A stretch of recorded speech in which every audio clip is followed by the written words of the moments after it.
The national championship was 2 whole weeks ago. Time to get back to work, Ohio State. I'm just kidding a little bit, but it is a sped up calendar and winter workouts are underway. So this is a winter workout Wednesday, a little bit of modified stock watch on the podcast today with Bill Landis. I am Austin Ward.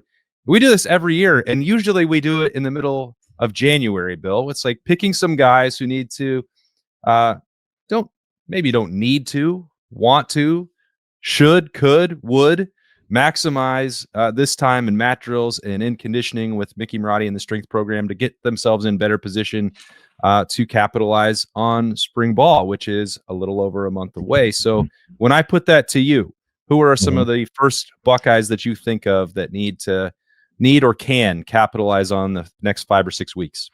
I think the first one may be obvious for a lot of people. I do think it's Julian Sayin, who I know you and Berm, I think, confirmed that he is 6'2", maybe, and not the 6'1" that Ohio State lists him as. Not that Mickey Marotti can make people taller necessarily, even if he was only 6'1". He's listed as 6'1", 203 on the roster. And like I don't think that's off base. Like we're not talking like a Bryce Young situation where you have to chug gallons upon gallons of water to merely break the 200-pound barrier when you're actually more like 178 pounds. So I'm not worried about it that way. But Julian Sayin is either going to be the starter or QB2 this year, and I just think needs to keep probably developing physically to meet the expectations of that position. And I guess it's like especially highlighted for me after a year where Will Howard's size just kind of seemed to matter. And I thought it was interesting every time we tried to ask Ryan Day, hey, what do you like about Will? What are the traits that stand out to you? And the very first thing he always said was he's big. He's a big dude. And you can't make the quarterbacks in Ohio State's quarterback room, 6'4", 240 or whatever, or 235, whatever Will might have been. But I do think there's something about durability there. There's something about bringing whatever measure of physicality you can bring to the position. I know that's not the same for everybody. And honestly, it's probably true for the entire quarterback room because they're all still pretty young.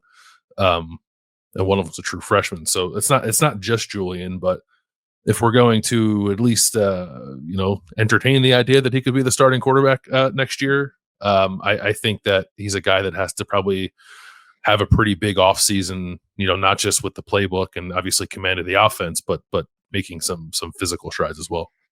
Yeah. And I don't think that Ryan Day viewed that as that's now the one elite trait that every Ohio State quarterback have is the size and strength and physicality of Will Howard. Because if it was the case, that Julian Sayin is never going to have that. Now he said taller than when he arrived a year ago. He certainly looks stronger than he did when he arrived. That's all natural. If it was the things that we were talking about, what Julian Sayin needed to accomplish in year one, that was clearly what it was, to be prepared for the rigors of playing college football and upwards of 15, 16 games in a season at that position. It is very demanding, and you are going to get hit. I think it's different for everyone. Like Tavian St. Clair is going to arrive and did arrive looking more like Will Howard-ish, not senior in college by any stretch of the imagination, but part of his recruiting profile, part of his elite skill set is going to come by the size, strength, speed that he is bringing to the position. That's going to be different for Julian Sayin. It's different for Lincoln Kienholz. I think you put them all in different development tracks, where Lincoln Kienholz needed to understand and learn the game of football and the playbook and the speed of the game that he didn't have the opportunity to really do in South Dakota. For Julian Sayin, I think that's the part that we've always talked about, that the processing, the knowledge of the scheme, the quick release, the accuracy with the football was all there, but he needed to catch up physically. He's not the first quarterback, won't be the last quarterback that we have that conversation with. And what does that even mean by the middle of March? I don't know. I know that they will sit down. They do this with every player, position coach, Mickey Marotti. What does he need to be at? What would be a realistic goal? And what puts him in a position to be that starting quarterback and to run the football, which he did when he came off the bench and got some meaningful reps in year one at quarterback for Ohio State. I don't know what that number would be, but I think you've already seen progress for him physically just in 12 months. I think that's right. I don't know. Just like seeing Julian like at the media days, especially where guys are just like walking around in sweatsuits or whatever. I don't look at him and think to myself like, boy, he's undersized for the position. He's probably average size for the position, and maybe he just was standing next to Will Howard a time too many when I was trying to compare them. And that might look like, to your point, it might look that way sometimes this spring too, because Tavian St. Clair is 6'4", and he is probably about 225, 230 pounds. So there's very different physical profiles there. But it's not merely about the size either. It's like you have to. It's like endurance throughout the season, right? You have to, what kind of 235 is it, kind of thing, right? And every football player has to go through that and figure that out, and like body compositions and all that stuff, which I know was like not super interesting, but I think Julian is like totally okay. Like I'm not worried about durability necessarily. I just think that like it's kind of go time. And he's probably being asked to be more physically ready than a lot of guys like who are like at the stage of his development. Like he's going to be a true sophomore with not a ton of experience and could very well be leading the offense next year. And then even beyond like the physical stuff, it's like, that's a really important time for him to like cultivate some leadership and get some guys to like rally around him. I think more than anything Will Howard did to like change his body last year when he got here, and he did, like he lost weight, he got quicker. It really seemed like he kind of made the team his during the winter conditioning period. And it probably goes without saying that it's important for every quarterback to do that. So it has to happen for Julian and Lincoln and Tavian in this winter workout. Yeah, I was going to say that's the secondary part of that with Lincoln Keenholz as well. The quarterback needs to be one of your most vocal leaders, whether they're wind up being a captain or not. That's just the nature of football and leading an offense. So that's critical. You see that these are the foundational pieces always when you're going through, whether it's a Valentine's Day massacre or whatever else, like the guys who are pushing through that. I think we alluded to that in the linebacker conversation with replacing Cody Simon. Like some of these guys, the next wave, there were so many veteran leaders on this team, and that part has to be replaced. There are guys back who I know we can point to immediately. We did that with Sonny Styles and Caleb Downs. I think it's a little bit more up in the air who that would be for offense. Brandon Ennis was already on the leadership committee.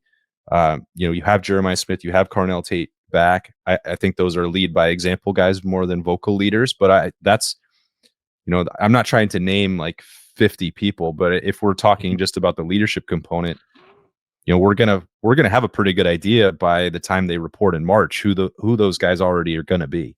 Yeah, I think it's smart to point out Brandon Ennis on the offensive side. A lot of that obviously comes naturally to the quarterback position, so those guys will have to do it. I'm curious who that might be, whether it's a guy or a couple guys on the offensive line. The 4 returning interior guys have to just be like an all-time high with confidence, and why wouldn't they be?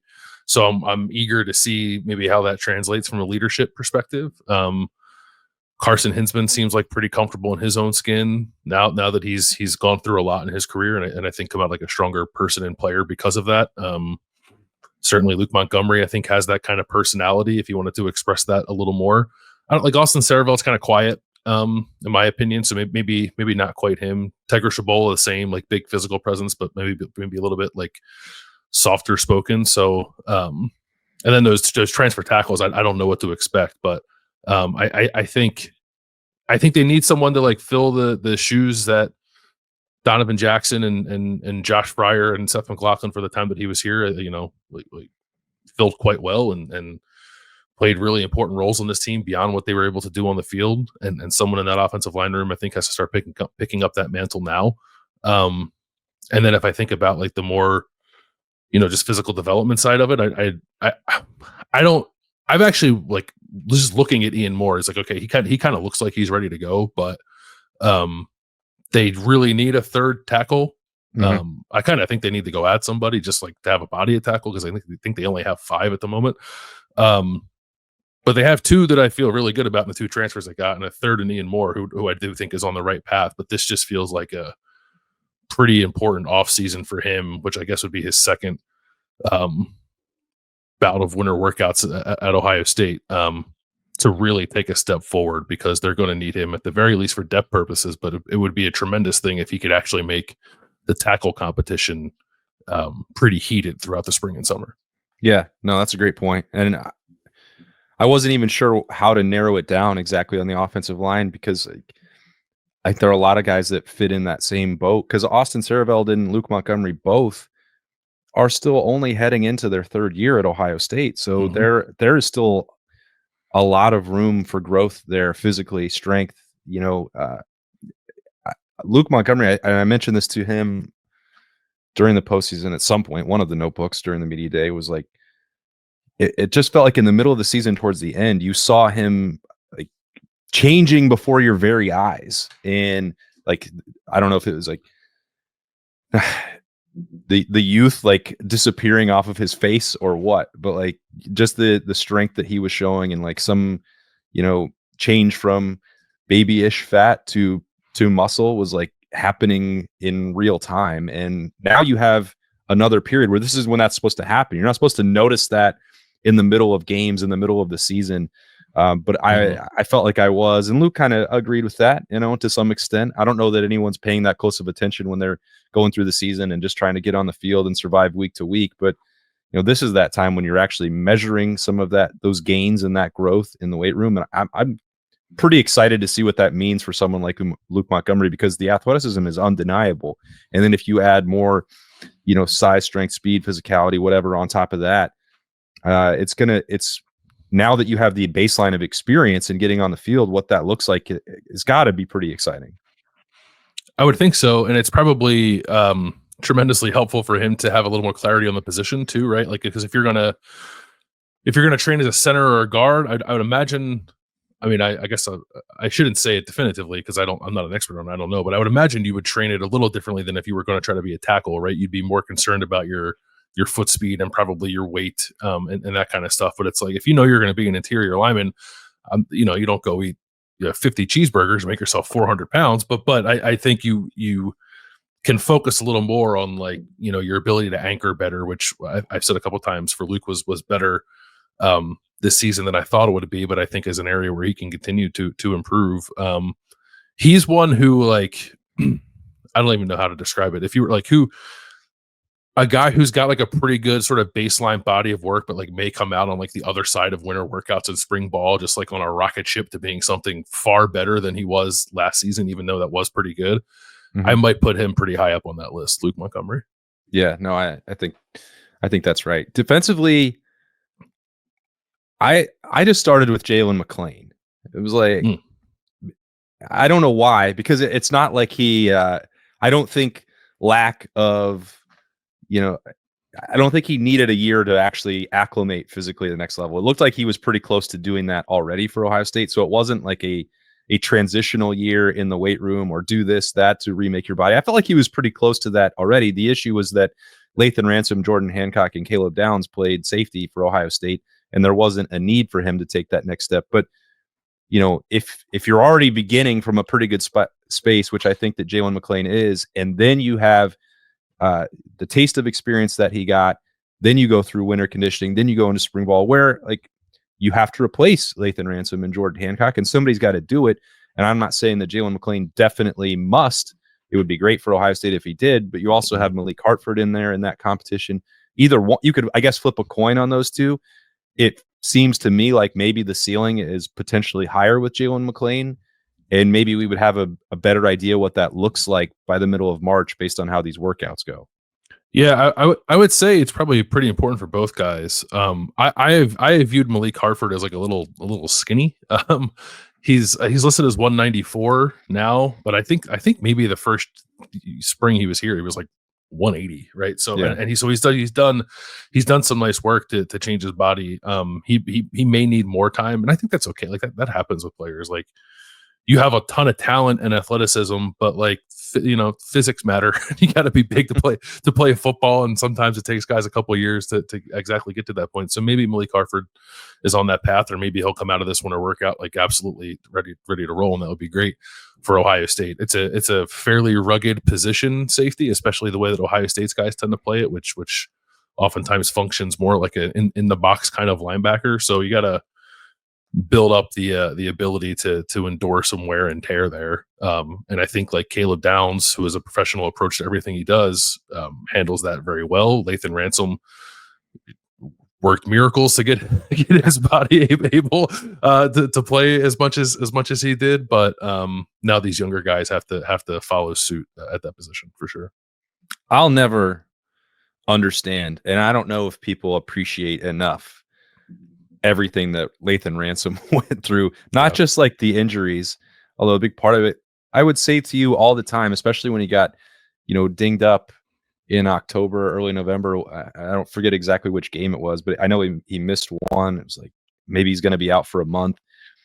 And I'm like, well, he's limping, but he limps all the time, everywhere he goes. It doesn't even, I don't know how he is such an elite athlete.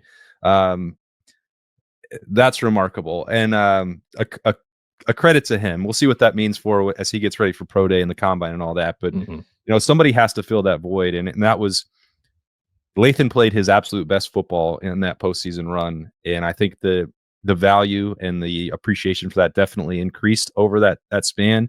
But it also means that the pressure to step into that role has increased for McLean and Hartford both. Yeah, it has. And I think if I were to look somewhere else on the defense, I might go the defensive tackle. I don't know where exactly Edric Houston is now that he's like a full-time defensive tackle. The roster has him listed as 270 last season. I'd imagine he's a little bigger than that. But I would say the same thing about Edric Houston and Jason Moore, who is up over 300 pounds, I think, according to Ohio State's roster. And those are two guys you just sort of like you're like kind of like you're meant to be a little bigger. So like why, same thing we talked about with Sonny Styles, like why fight nature? Like if you're going to be 6'4", 305, then be 6'4", 305 and just make sure it looks okay. But I think for young athletes like that, once you do get to that kind of ideal playing size, especially for defensive tackle, then you sort of have to like learn how to move at that size. And Edric Houston, I thought was very good. The snaps he played at defensive tackle this year, and will keep getting better. I thought Jason Moore would have been a bigger part of the defense, and he wasn't. And I wonder if some of it is just that, like he was a 280-ish pound, I think, defensive end in high school, and now he's a 305-ish pound defensive tackle, and that's just a little bit of a different existence. So I think both those guys could probably benefit from maybe not even like the weight training stuff, but just like a lot of the agility stuff and getting more comfortable, moving around and maintaining their explosiveness while playing at a bigger size. Yeah, Edric Houston was on the list for me as well, but it was like in that same spot where it was tougher to pin down what exactly will the goal be.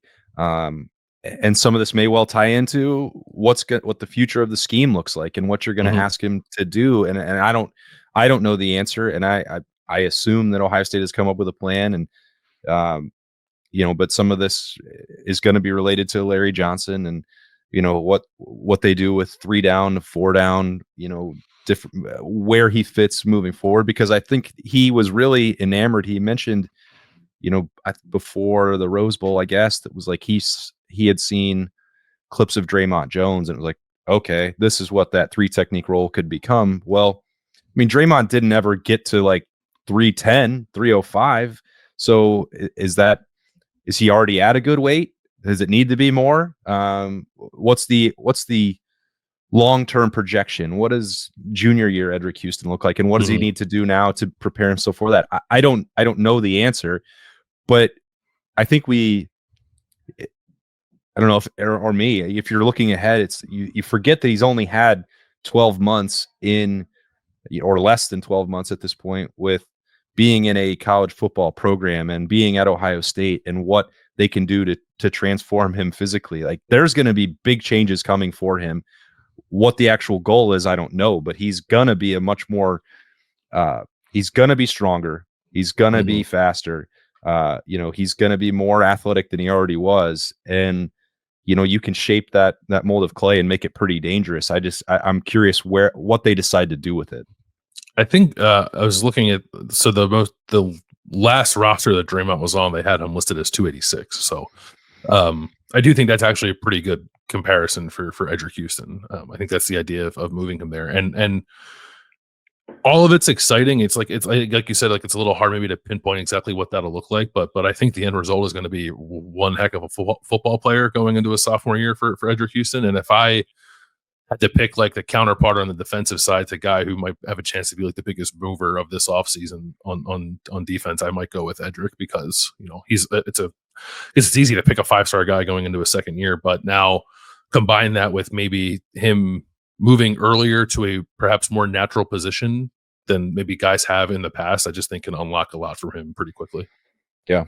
Is there anybody else that you're particularly keen on tracking over the next month? Yeah, Nick McClarty. Yeah. Okay. We haven't talked about punting and special teams much recently on this show. Yeah, I just want what's the theoretical limit on mass for a punter? Because this guy's 6'5", 250, and when he kicks a ball, it sounds like a shotgun going off. So only 6'5"? I thought he was 6'7" or 6'7". Sorry, 6'7", yeah. 6'7", 250. You're right, 6'7", 250. So guy's enormous. I just want like they should. They were going to do that thing last year where they like invited people into the Woody to watch workouts and stuff. I just want to go watch Nick McClarty throw some weight around and see what that looks like. Well, I mean, maybe he's the answer as well at tackle. You know, if you're looking for depth, right, just add a little bit more bulk onto the 6'7" athlete from Australia, and then you can do two things at once, multi-purpose. Yeah, he's 40 pounds away from being a tackle. Yeah. Imagine for Bill Landis if there was a punter who could also play tackle. Wow. I mean, they say it's that humans shouldn't chase perfection, but that would be pretty perfect. True. Well, all the Ohio State players are chasing perfection this time of year in the weight room. They're never going to get there, but they're certainly going to try their best, and they're working towards spring practice, which I guess is now going to be after spring break. Still waiting for some of those updates from Ohio State. But in the meantime, we're going to keep rolling through, looking at position groups, talking about workouts. Also, there are coaches to hire. That hasn't happened yet as we record this, which is secretly on a Tuesday. But this has been a Wednesday, a winter workout Wednesday on the Podcast Daily. We appreciate you joining us. For Bill Landis, I am Austin Ward. We'll be back again tomorrow. We'll see you then.